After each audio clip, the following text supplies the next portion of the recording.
Great. Bem-vindos todos e todas à terceira aula do workshop sobre métodos quantitativos aplicados a ciências sociais. A gente tem o prazer hoje de receber o professor Wolfgang Muno, da Universidade de Rostock, que é o líder da equipe alemã do projeto Probral. Ele vai dar uma aula chamada Case Studies in Process Tracing. Welcome, everybody. I'm delighted to introduce you to Professor Wolfgang Muno of the University of Rostock, and who will be teaching the third session of our workshop on qualitative methodologies applied to the social sciences. The session is entitled Case Studies in Process Tracing. Professor Muno, please, I would like to invite you to start. Okay, thank you very much, João. Thank you for the invitation. And, well, I hope you will not be bored. If you, is there a Q&A part also planned, right? Sure, yeah. At the end, we can have a Q&A. Okay, I'll try to do my best. I did this several times already, but with a longer time, a whole day workshop. So I try to boil it down a little bit to some elements. I will also send you the presentation, João, and you can, I don't know, whatever you want to do with the presentation, post it or give it to someone, or not post it online due to some copyright aspects, of course, but send it to students. Great. I will stay on the background here. If you need me, just call me. Just say it, okay? Yes, okay. Thank you. So we talk about case studies and process tracing. That's me. I'm chair of comparative politics at the University of Rostock.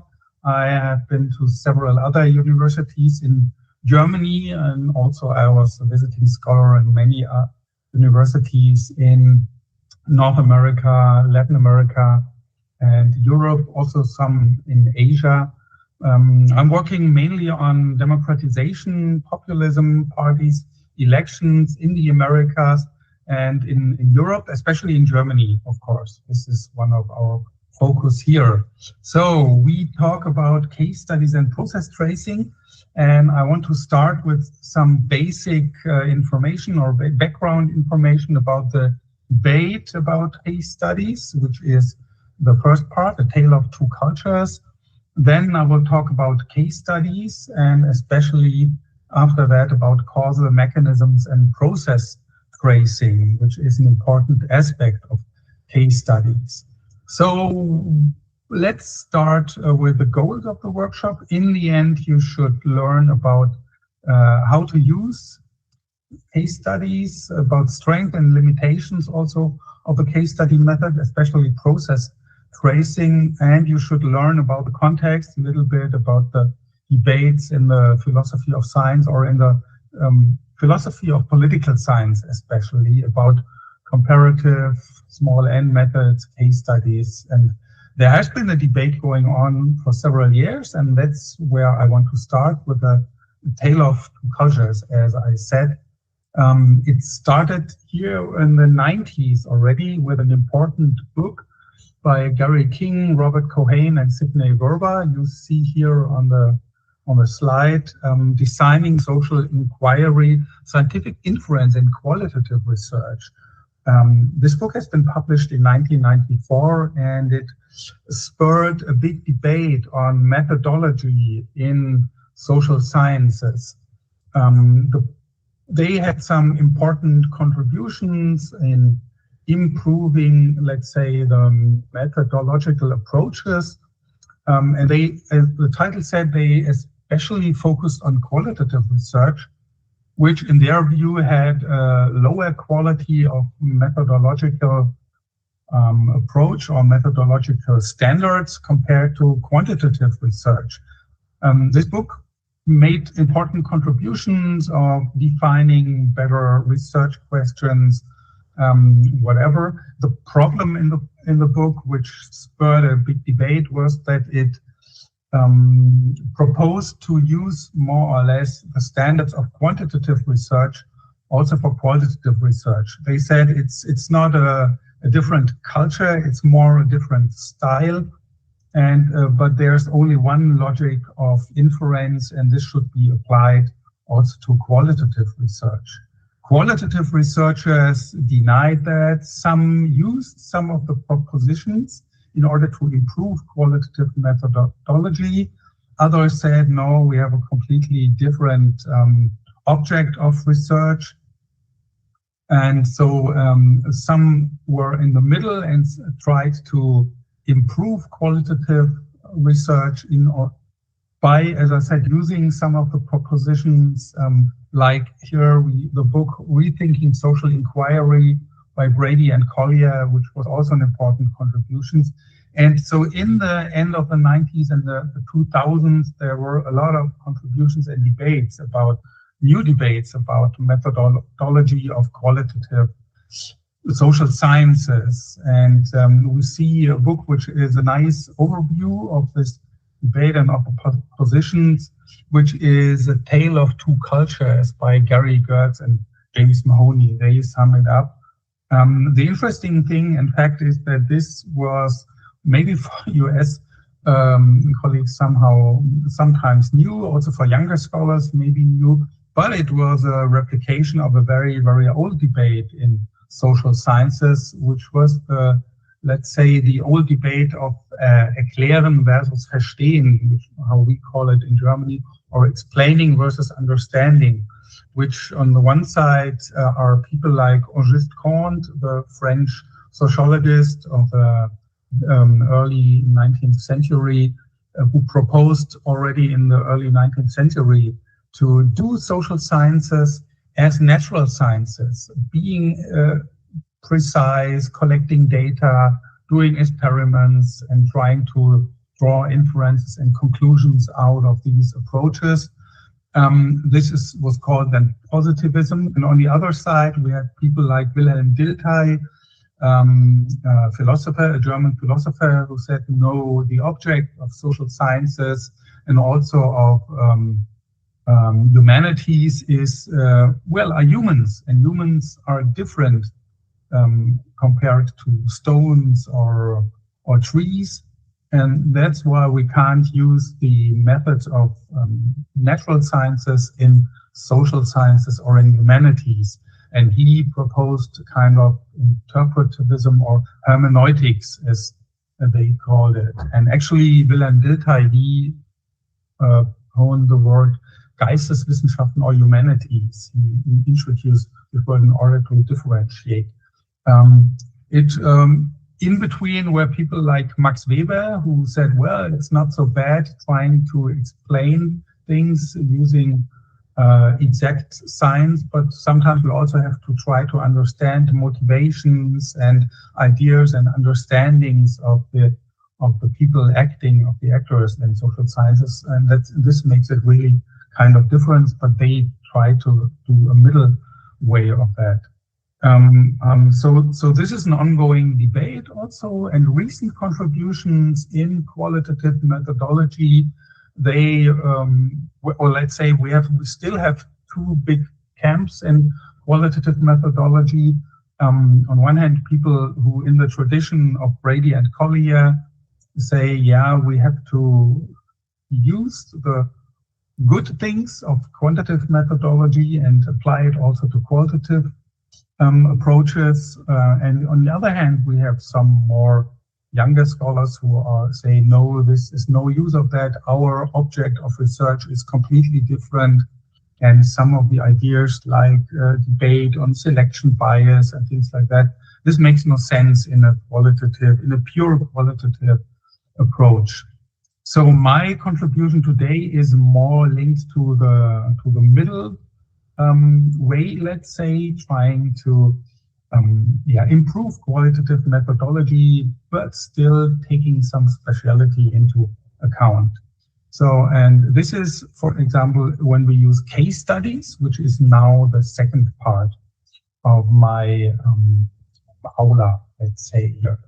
This is a typology of scientific methods proposed by Arend Leiphardt, a famous Dutch political scientist who worked a lot in the United States. We will later see him again. He said, well, the scientific method has basically two approaches, an experimental method, two methods, experimental method and a non-experimental method. And the experimental method is usually attributed to natural sciences. In the 70s, hardly anyone thought of experimental methods in social sciences.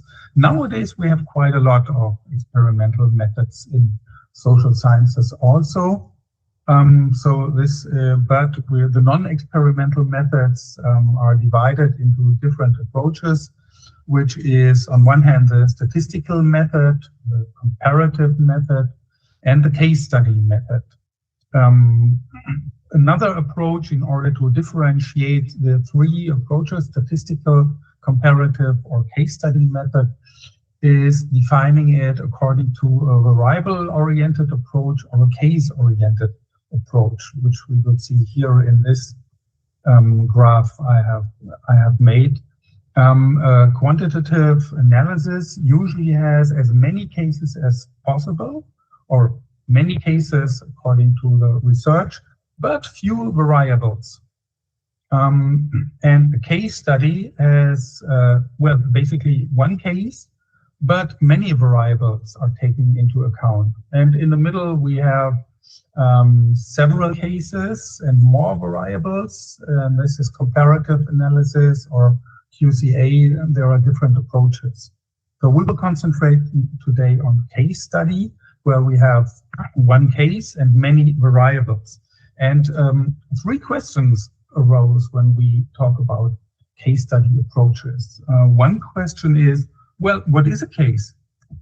The second question is, how is a case study related to the comparative method? And the third question is, why doing case studies? Should we do it, or should we prefer other methods? Let's go to the first question, what is a case? This is a table you can find in the book of Regin and Becker, What is a Case? It's a good book to answer these questions, and they give here some examples how we can understand or conceptualize cases as empirical units, theoretical constructs, more specific or more general as objects or as conventions. The answer of this book, if you read it, is more or less, it depends. Cases can be many, many things. A case could be a specific election. A case could be a political system or country. A case could be a specific party you're analyzing, but a case could also be a specific president. For example, Getúlio Vargas is one of the most important presidents of the 20th century in Brazil, which you study as an example of an early populist politician or populist president. So cases are defined according to your research and your research question. And cases could differ and vary, but you have to define what is the case in your research. And basically, this is the answer to what is a case. So how is the case related to a comparative method? There's a debate about that, and there are some conditions. Giovanni Sartori, the very famous Italian political scientist, he wrote in one of his methodological contributions he wrote, I must insist that as a one-case investigation, the case study cannot be subsumed under the comparative method. That's what he proposed. However, on the other side, we have very important contributions of case studies. I already mentioned Arend Leipart, and he started his career with a very nice study of Dutch politics, pluralism and democracy in the Netherlands, politics of accommodation, which he wrote in '68. And he continued working on some topics he discovered in the analysis of Dutch politics, and later published Democracy in Plural Societies, where he analyzed in the 70s 4 countries. In the 80s then he analyzed 21 countries, and in 99, one of his last famous books, or one of many books he wrote, is an analysis of 36 countries. And his concept of this differentiation of majoritarian and consensus democracy is very important, and the concept of consensus democracy he derived from an analysis of the Dutch politics. So we see that case studies can be very interesting and very important. And the answer is basically what Giovanni Sartori gave it himself. Case studies have a comparative merit when they have a theoretical orientation or a base, a frame, a theoretical frame. So that means that a purely descriptive ideographic case study has no comparative merit. And the question is, which is debated, does it have any scientific merit, or is it just a purely nice description?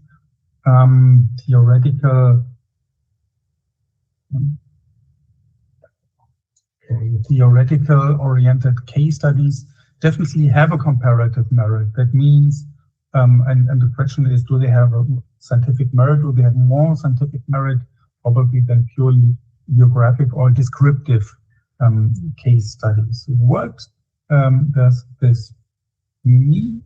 Here we have the comparative merit, or the grade of the comparative merit depends on the type of the case. As we have seen, there are simply descriptive geographic case studies, and there are many researchers who thought about that. So Leiphardt, here Harry Eckstein, or Haig, Harold Breslin in a textbook collected different, or I've collected here different definitions of case studies. Leiphardt said, well, they are atheoretical, which is the same as a configurative ideographic case study, and so they have no link to a theory.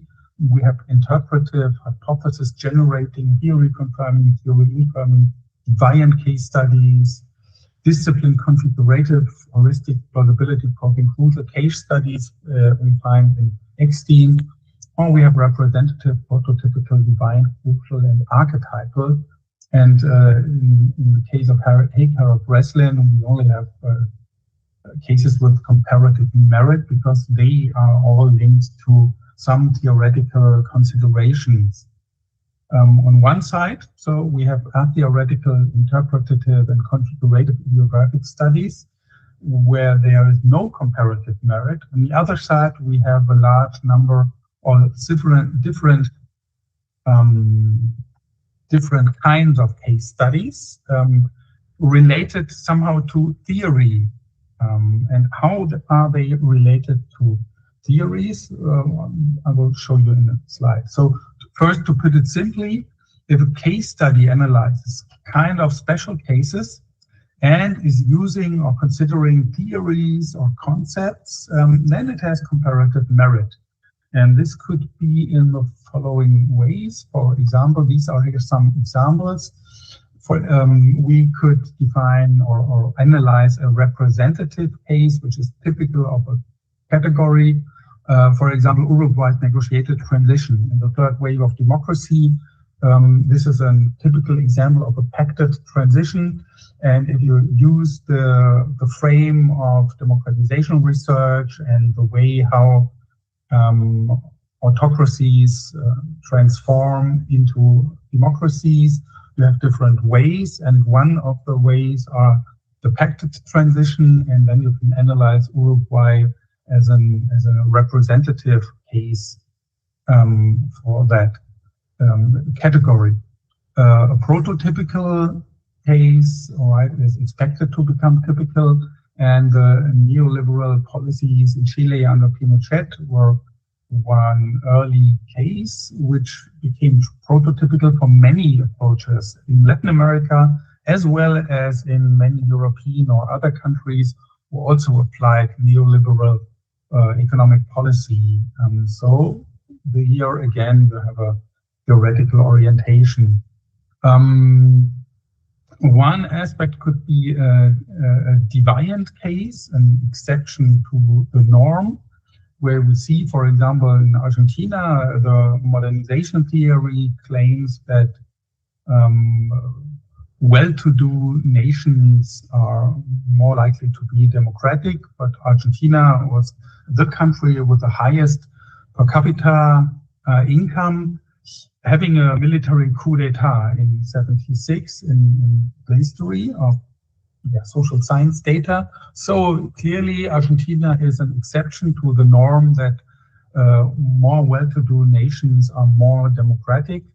And on the other side, Costa Rica is an exception to the norm that this is an ongoing, stable democracy within Latin America, while in all other Latin American cases, more or less, sooner or later, we have military dictatorships and breakdown of democracy.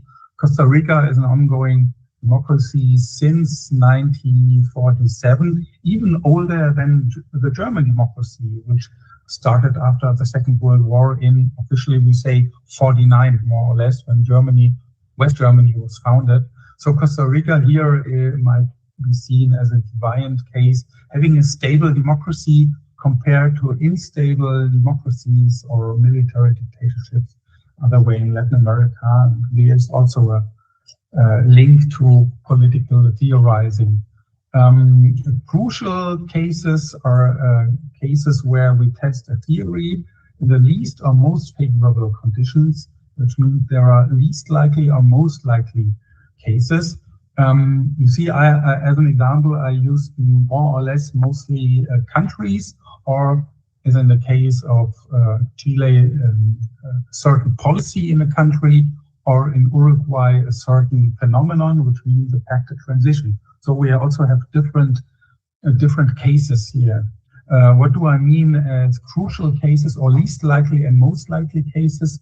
Well, again, if we think of modernization theory, claiming that the more well-to-do a nation, the more probable is that it will be democratic, and Singapore is one of the richest countries in the world, so we have a most likely case for democracy.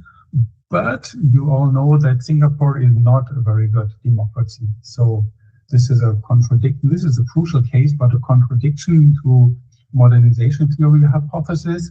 And the same in India, where we could define it as a least likely case, especially after independence, when it was quite poor. But since independence, India has sustained democracy, although in recent years it's not a very good democracy anymore, but it is a democracy. So it is a least likely case in terms of modernization theory, and it contradicts also somehow modernization theory. And an archetypal case is a case which creates the category, and we can debate whether it was Getulio Vargas or Juan Domingo Perón, but I would say as a specialist for Argentina that it was Perón's populism who created the category of populism in Latin America somehow. Yeah, we do not have to debate this in detail, but it's the idea that this is one of the very early regimes, including somehow some social groups, and also arguing against elites, which is the quintessential definition of populism, the anti-elitist, anti-plural idea of politics with a homogeneous people, etc. And Perón was one of the very early, maybe one of the very first politicians, presidents who invented this kind of category, we could say, which makes it an archetypal case. So these are some examples. So again, we have theory generating cases, we have theory testing cases, and we can do both through discipline configurative, or what I've done several times, a structured focused comparison, which combines two case studies usually, which is already a comparison, but through structured focused case studies, it implies a comparison. So this means, and this is very relevant for a study using or doing case studies, is that you have to carefully think about your case. You have to carefully think what kind of case do you use, And how is it related to your research question? So choosing and justifying the case is very important, very often neglected in case studies, but this is an important aspect of doing a case study. So theory generating cases are inductive, trying to postulate general assumptions out of the analysis of a specific case, sorry for the misspelling, developing hypotheses and theories out of the analysis of cases. Theory testing cases, of course, are deductive, applying a theory to a specific case, supporting, falsifying, or modifying existing theoretical assumptions. And some case studies combine both strategies, are sequentially both deductive and inductive, testing existing theories and modifying them or developing new ones via the analysis of a case. So, for example, theory-generating case study might be the Leiphardt's analysis of Dutch politics, where he developed his approach of consensus democracy later. A theory testing case study might be, as I just mentioned, the case of India, where modernization theory could be applied, and we could then, at least we would have to modify theoretical assumptions, or also Argentina as a related to modernization theory. And case studies, as I said, could combine both strategies, and I have no good example for this, but there are many case studies try to test some theories and then further develop, modify theories after or through an analysis.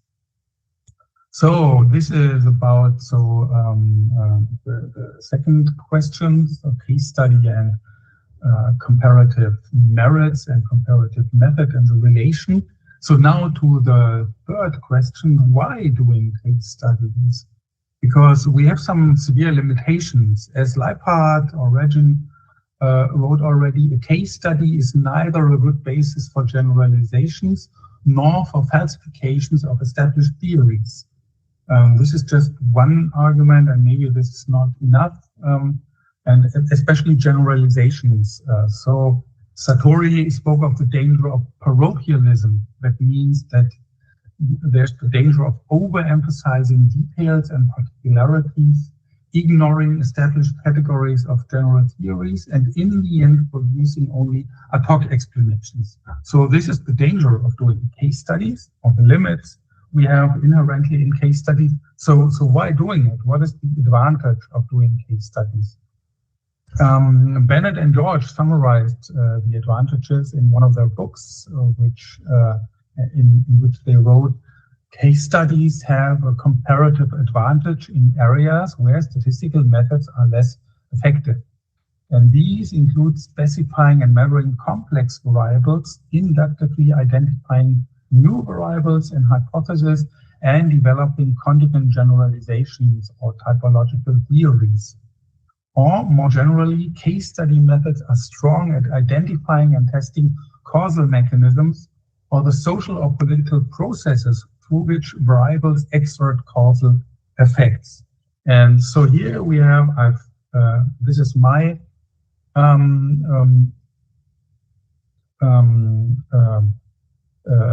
I did the causal mechanisms supported, so not Bennett and George, and because we are talking now about what is a causal mechanism. So the idea is case study could identify the causal mechanisms of some processes. So what does that mean? So now on causal mechanisms and process tracing, because process tracing is usually mentioned as the adequate method of identifying causal mechanisms. John Gehring summarized it that if a good case study can look into the box of causality, and here we see two graphs. The first graph is identifying what we usually have with correlation or regression analysis. We have X and we have kind of an outcome Y. So it defines some causal relationship, but we do not know exactly why things happening. And a causal mechanism is trying to explain in detail why causal links exist and how variable X leads to Y. What does that mean? I give you an example. We have one of the most important findings in political science so far is the democratic peace, which the idea which originally came from Immanuel Kant, that democracies are more peaceful, and years of scientific research and also a lot of quantitative research showed us that democracies per se are not very peaceful, but democracies do not fight each other. This is something like a law in political science. No one has ever found one incident or one example of two democracies fighting each other, two real democracies fighting each other. But all this quantitative analysis, they show us, they prove that there has never been a war between two democracies. But this kind of research does not explain, but why? Why do democracies not fight each other? And the answer is given by a causal mechanism. There are several causal mechanisms trying to explain the democratic peace theory, let's say. And one is relying to the importance of liberal groups. So here we have democracy is the independent variable, and the dependent variable is peace, or we would rather say peace among democracies. The question is why, and the causal mechanism, one causal mechanism who tries to explain this is relying to liberalism, liberal theory, saying that liberal groups are important in a society and they influence governments, and this leads to democratic peace, or more in detail, we see it here. So a pair of states who are democratic have a conflict, and if the states are democracies, there are liberals, and they trust states. They consider liberals because they have similar values and similar ideas, and they mistrust illiberal or autocratic states. And the causal mechanism then says when the liberals now observe a foreign state being liberal democratic, becoming liberal democratic for their own sense, they will expect pacific relations with it. And if there's a crisis, they will assume that also the states will follow their own standards of peaceful conflict resolution. So liberals will claim that fellow liberal democracies share their ends and illiberal states do not. And also their liberals will not change their assessment during a crisis. So liberal elites will agitate for their policies, and that's let's say they will influence, that's the second part of the liberal mechanism. They will influence through lobbyism and through their importance, the government of the countries. And during state, the outcome is that statesmen will be constrained to follow liberal elites who think that you should not go to war with other liberal elites because they have common interests and common values, depending on the variety of the liberal theory, and therefore liberal democracies will not go to war with other liberal democracies. So this is more or less an effort to explain how causal mechanisms could be identified. How do we do that now? This is more on a theoretical level, and we should do that now on an empirical base. And how do we do that? That's we could do with process tracing. I already mentioned George and Bennett and their nice book on case studies and theory development. And in this book, they explain a lot how to do it. Process tracing, they say, attempts to identify the intervening causal process, the causal chain or causal links between an independent variable or several variables and the outcome or the dependent variable. So what I explained here, just between the democracy and democratic keys among liberal democracies. In a similar way, Stephen Van Evera, in his very nice book, Guide to Methods for Students of Political Science, which exists also in Spanish. I did not find a Portuguese version, but maybe it's easier for you. You should read this very small book, which is really very small, but very, very good. And he wrote the cause-effect link that connects independent arrival and outcome is unwrapped through process tracing, I have to add, and divided into smaller steps. And then the investigator looks for observable evidence of each step. That's the idea of a process tracing. George and Bennett explain it in a metaphor. They say you in usual approaches in correlation or regression analysis, you have a kind of a situation where you have many dominoes, but you have a curtain hiding all but the first and the last domino. And when you tip it, we see the first and the last domino lying on the table, but we do not know exactly what happens behind the curtain. Was it really the first domino that caused, through a chain reaction, the fall of the last one? Or maybe it stopped there and by chance, wind or earthquake or anything else made this movement. So in order to really say, okay, our movement of the first domino was the cause of the fall of the last domino, we need to analyze in detail the chain reaction of all the dominoes. And this is what is written here down in this part. So we have to open the black box between the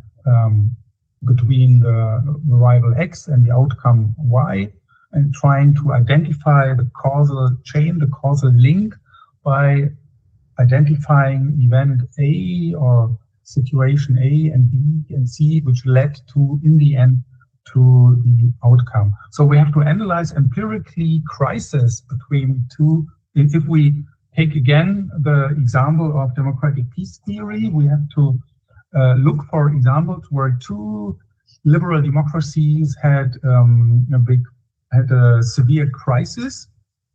And one study which is well known in political science is the so-called Fashoda, or studies the so-called Fashoda crisis, which was a crisis between England and France, end of the 19th century, I think in 1898, where they had a clash in Africa due to the colonialism. And this clash resulted in a severe crisis, which almost led to war between England and France. And we can analyze in detail what happened then. And there were debates, and liberal groups asked not to go to war, but instead to negotiate, which in the end happened. So the empirical analysis shows us that there is some evidence for liberal groups influencing through public opinion, through the media at that time, newspapers, the government, trying to make them not go to war. But also there's a second causal mechanism which is influencing the explanations here, that it's also the institutional factors are relevant. Because in a democracy, you cannot say, tomorrow I go to war as president or prime minister in France. You have to argue in the parliament, you have to convince the public and the parties in the parliament. And this takes time, and you have to justify your position, and you have to justify going to war. And if it's not convincing, then the parliament, the public opinion will be against it. And this leads to a lack of time. And in this time, the moods will cool down, and maybe through negotiations and diplomacy, the democracies can find a way out.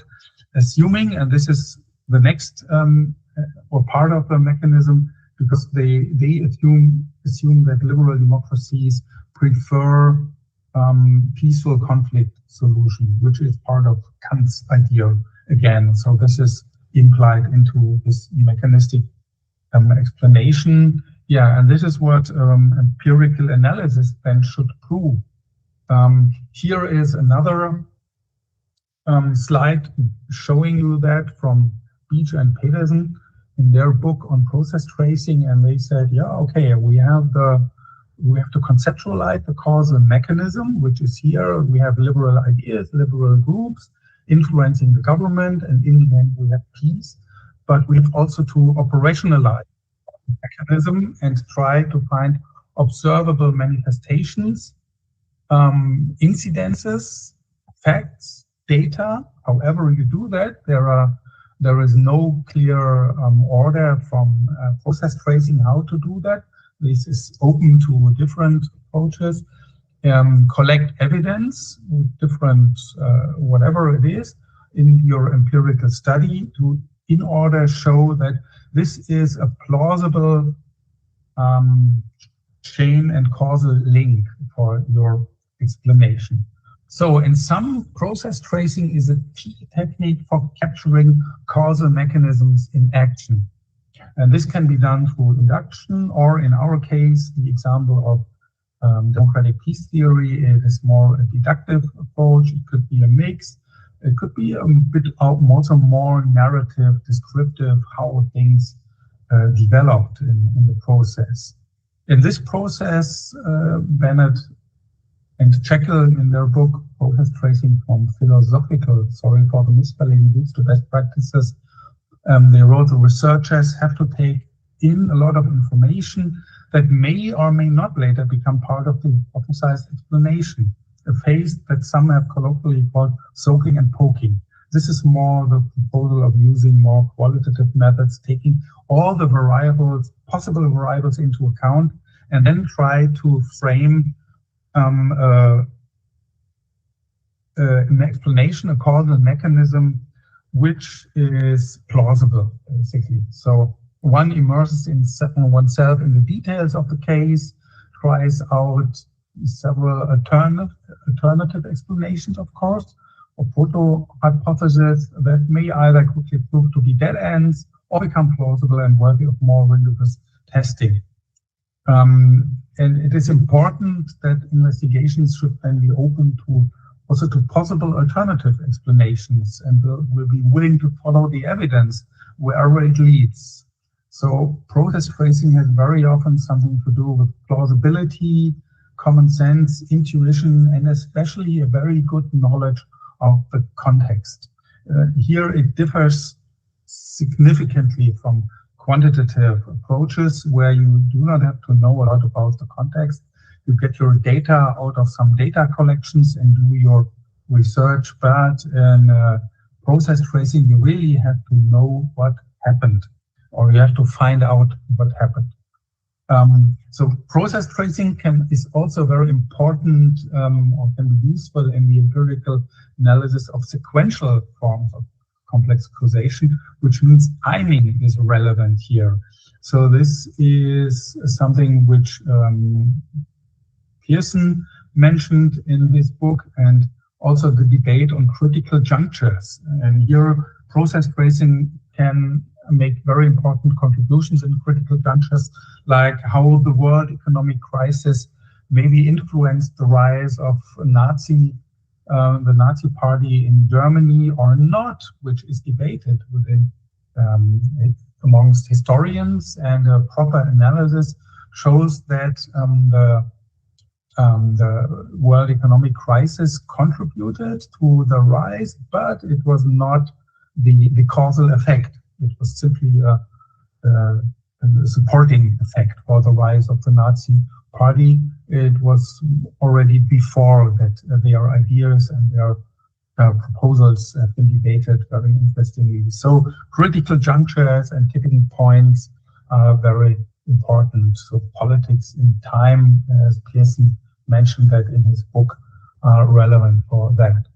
So process tracing, as I said, can also be combined with quantitative data in mixed method design, which is quite good for, let's say, with quantitative analysis, you will find out some outliers in your approach or in your research design, and you really want to know more in detail why this outlier, this is then a deviant case, or you take one of the typical results, let's say a typical voter of Bolsonarismo or a typical voter of the far right in Europe, and you really try to find out what's the causal link or the causal mechanism why people or this specific voter votes for the specific group votes for the far right.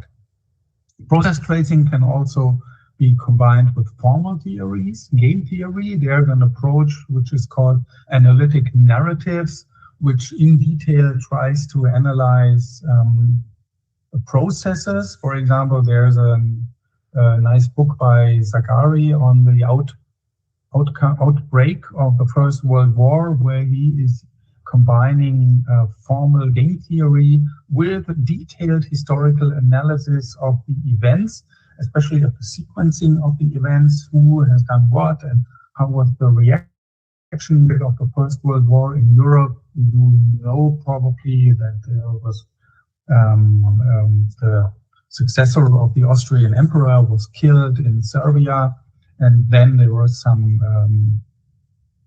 ultimatum made, and and Zagara is analyzing that, and he is combining that with the game theory of what are the alternatives, is doing an analytic narrative of the outbreak of the First World War, which was an interesting book. And there are also other analytic narratives which have been done in social sciences. So what do we have to take into account when we do process tracing? We're almost done, no worries. When we do process tracing, here are some recommendations by Bennett and others who analyze and propose process tracing. So meta-theoretically, it will be, or it has to be grounded in a philosophical base that is ontologically consistent with mechanism-based understandings of social reality. That means you have to believe in causality. There are approaches who do not believe in causality. And also you can be meta-theoretically, you should be methodologically plural. As I said, you can combine it with data or with interpretation or whatever. So process tracing is open to that. So contextually, it will utilize this pluralism to reconstruct the causal processes, but also take into account the structural discursive context, so the interpretative context, which is, as I mentioned, context is really, really very important for process tracing. And methodologically, it will take equifinality seriously, which means alternative causal pathways are considered to which the outcome of interest might have occurred. And then you have to analyze it empirically, which is more probable, which mechanism might be more probable in explaining what happened in the act. Here are, again, 8 criteria by Bennett Jekyll. So if you do process tracing, cast the net widely for alternative explanations. Be equally tough on the alternative explanations. Take into account whether the case is most or least likely for alternative explanations, which brings us back again to the choice of the case and, of course, the justification of the case. Make also a justifiable decision on when to start. Social and political processes are basically indefinite in reality, but we have to start in order to explain. For example, in order to explain the outbreak of the First World War, we could start in the medieval era and explain how nation states arose, nationalism arose, and on the other hand, the empire, or the Austrian-Hungarian Empire, developed, which was against this nationalism in the Balkans, etc. This is one possibility, but you could also start with the killing of the successor of the Austrian emperor. So you have to make a justifiable decision when to start, and this depends on what you want to explain. What is your research question in detail? we want to know about the historical deep causes of deep roots, let's say deep causes, then you might start in the medieval era, or do you want to know or analyze or explain more the outbreak of the First World War? And this is, of course, important and justifies then when to start and, yeah, be relentless in gathering diverse and relevant evidence. So this is what they mean by soaking and poking into the case and, yeah, trying to gather everything which might be relevant. Maybe later you have to discard a lot of things, but others are important. Combine process tracing with case comparisons. This is then the next step. As I said, for example, structured focused comparison, where you have the same similar patterns. You try to compare them, which improves your generalization, of course. And be also open to inductive insights, new ideas, new phenomena which arise. So John Garring's final judgment in his book on case study research is, it is a difficult method to wrap one's mind around process tracing, but despite its apparently mysterious qualities, process tracing has an important role to play in case-based social sciences.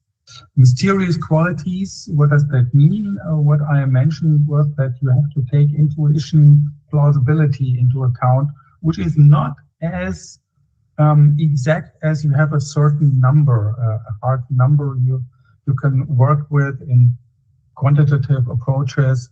You have to really analyze and interpret some phenomenon, and this is what you mean by mysterious qualities. So somehow the power has to be with you.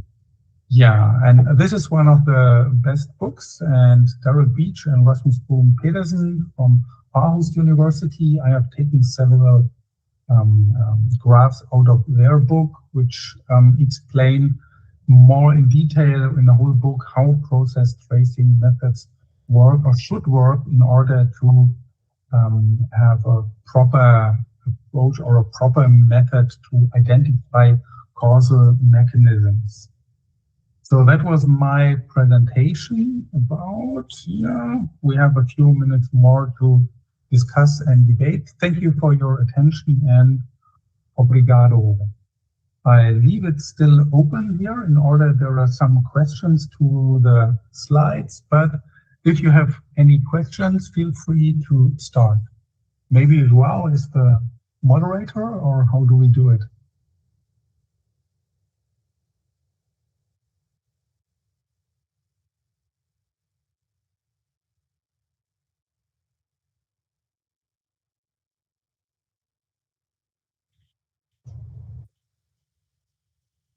So, anyone there? I'm done. Hi, Wolfgang. Yeah. Yes. Do you want to take questions from the... Yes, sure. If there are questions, yeah, we can go on for a few or some questions. Quem tem questões para mandar, por favor, mandem no chat do YouTube.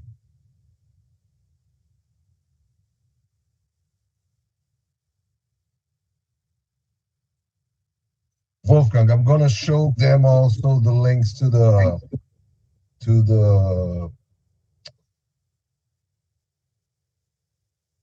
present list. Yeah, okay. Over here.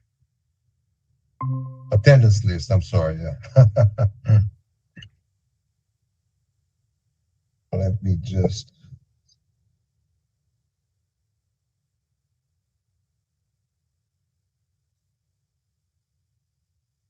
Okay, guys. These are the links.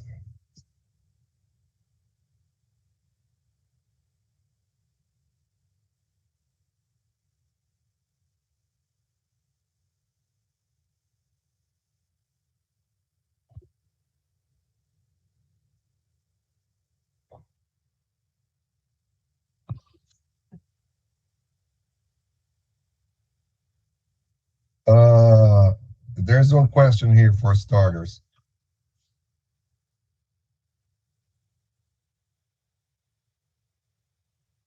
I can't see anything. Is there... I'm going to translate it to you. Yeah. I found it great, your suggestion to use process tracing combined with quantitative analysis. Could you please provide us with some examples of how this can be done?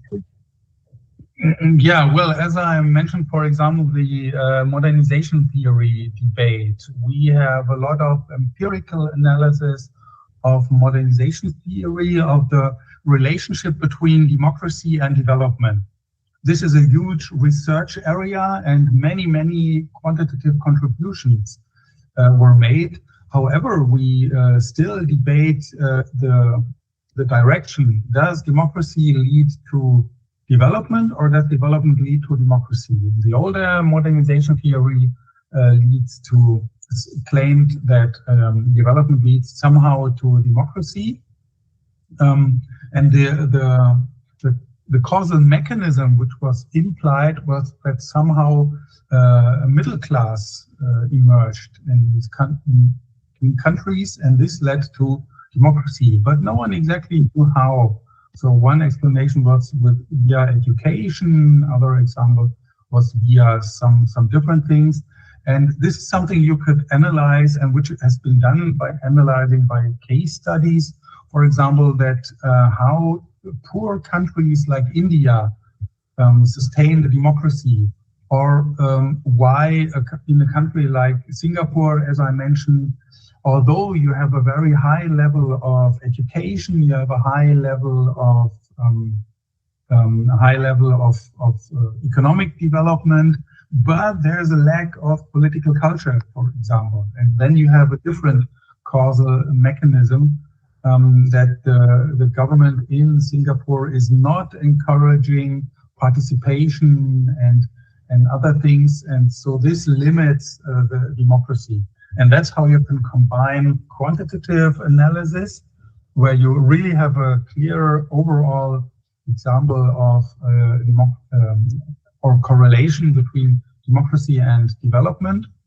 And this is now how you could analyze in detail through a case study under what circumstances we have this outcome, or we have a specific outcome. And this can be done with a case study. Okay. I think that one of the most foundational theories about how democratization springs out of development comes from Seymour Martin Lipset's Political Man, right? Yeah, exactly. Yeah, and he did one of the very first quantitative analysis comparing established democracies in Europe and in North America, or in the Anglo-Saxon world, compared to less stable democracies and compared to autocracies in Latin America.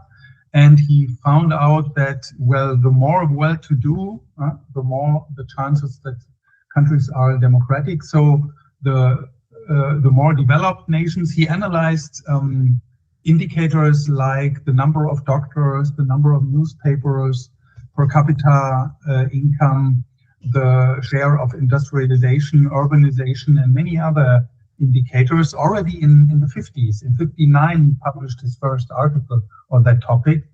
And in the end, it was obvious that the countries which were more developed were more democratic.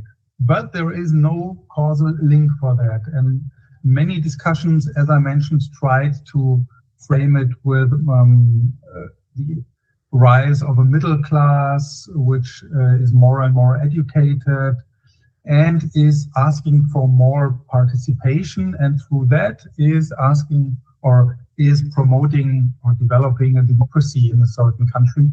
And as I said, we have examples which we can analyze in a case study, like Singapore or China also could be a case study, is where we have a lot of economic development, but it really doesn't work with democracy. Or on the other hand, as I mentioned, Argentina as an example, I think it was Przeworski and Mongi claiming that this is the country with the highest per capita income, where still there was a military coup d'etat. So what happened in Argentina at that time, in 74, 75, 76, a detailed analysis of the process of the problems after Perón's death, and his widow took power, and there was a lot of fighting and almost civil wars, similar like civil war in Argentina at that time. And then the military took power, and so this was, and you can find factors influencing, through a case study, factors influencing the overall correlation of democracy and development. Which is one example. As I mentioned, there are a lot of democratic peace theory. There's another example where this is very often combined. I mentioned that we have quantitative analysis clearly showing that democracies do not fight each other. Bruce Russett is one of the leading scholars in doing quantitative analysis, but we do not know exactly why this is. And so we have the liberal explanation of liberal theory, claiming with liberal groups. Sometimes we also have the institutional approach telling us that democratic institutions are more cautious than autocracies, where the autocrat, the dictator, can order war from one day to another, which is simply not possible in a democracy. And, yeah. The same person who asked you the question about the relation between quantitative methodology, data, as a matter of fact, and process tracing, added also, if in this case that you are citing, quantitative data should be used in the CPO. Within process tracing, yeah, of course. You could also, let's take again the example of the democratic peace theory. You could include surveys which are done in countries about the importance of the public opinion on war and peace. Is the public more prone going to war? And then you use quantitative data, which has been won by surveys. Or you could use quantitative data on social groups in a country in order to identify the liberal groups, which means you need to know which groups do have this liberal ideas. So this also could be done by surveys or anything else, and that's how you can use data within a process, within process tracing, like surveys, or also socioeconomic data, in order to identify who are the liberal groups and what are their preferences. This is something you have to, or you assume they have the preference for peace. And you could also try to identify through trade relations quantitatively the, let's say, contacts between two countries, which is the idea of interdependence. And if this influences the probability of democratic peace, or the idea of the liberal groups that it's better to do trade exchange instead of war, which not necessarily impedes war, but is part of the puzzle you have to explain. So that's how you could use data within the process tracing. Yeah, I think there are other questions here also that are related to this one. At least they are asking you if process tracing can be used in the study of a sole case, or if it needs to be in comparative perspective. So I think it's that you can use in a single case study, right? You could use it in a single case in order to try to discover what happened in this incident. But then, as I said, the debate is then the comparative merit, which means the scientific value. If you have no theoretical frame where it's embedded within, then it's limited. You could do a single case study, as I mentioned, Arend Leipart with this case study of Dutch politics, but he developed a theoretical concept out of it, which was very relevant. And then this has more relevance for social science than you just analyze, which some anthropologists do. They just analyze some events. Let's say, like, what was his name? Chicken fighting in Malaysia through a thick description. That's a thick description in anthropology. That's Clifford Geertz. Clifford Geertz, exactly. That was the name. Clifford Geertz and his thick description concept. Yeah, if you do this purely, then yeah, what's so what would be the question of a social scientist? But if you frame it then within within the theory, in order to develop a theory or to test a theory or both, then I think it's more interesting for social scientists. Okay. Any other question? Yeah, but as I said, you could do a thick description with process tracing. What exactly happens when people go to chicken fights and whatever you want to show. But usually the idea of process tracing is giving causal mechanisms. So there's an idea of causality, which means X leads to Y. And this implies, in my view, somehow a theoretical orientation, because just showing people go to chicken fights and then this happens and then this happens and then this happens, there's the missing link, let's say, of causality within the frame. So you need to, let's say, frame people who there's a kind of a, I don't know, political play also implied in the chicken fights or whatever. The winner will be the next thief or something like that.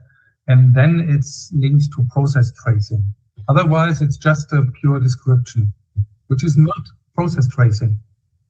I see. There's a question here that is also related to this topic somehow. The study of an institution in time can the study of an institution in time be considered a case study?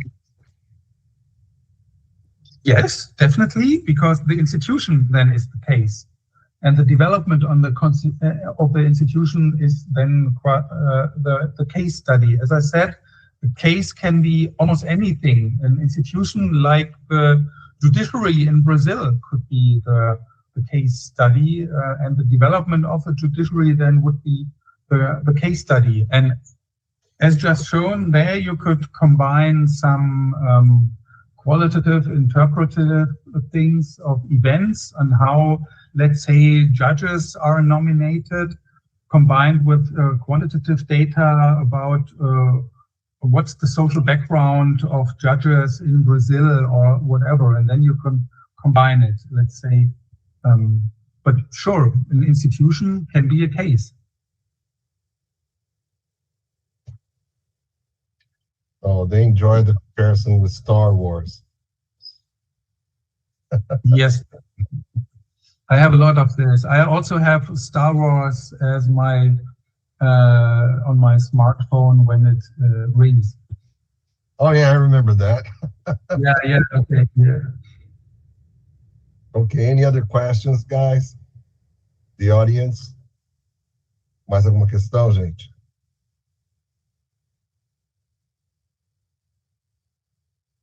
So, Wolfgang, we don't have any other questions. So that's fine. As I said, you can send them my presentation, and there are also the books mentioned, which are important contributions. And if someone is interested, yeah, they could ask for more. But basically, these books are the starting point, as I said, from the 90s until the mid 2000s, 10, 12, the recent contributions. And this is the high point of debate on process tracing. And after that, it's used more or less. There's a recent contribution again by Derek Beach about process tracing in 2021 or 22 in the SAGE handbook. But this is easy to find then, if you know Derek Beach and as one of the contributors of process tracing. So thank you very much for your interest, and yeah, I hope you enjoyed or you learned a little bit somehow. and maybe you think of using process tracing, and then you can be kind of a Jedi Knight of qualitative method.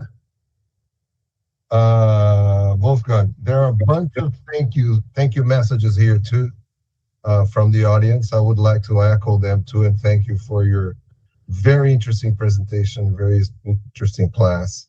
And we do hope that we can do more of these kinds of workshops in the future, right? In our project, yeah. I think we will have a chance to do that.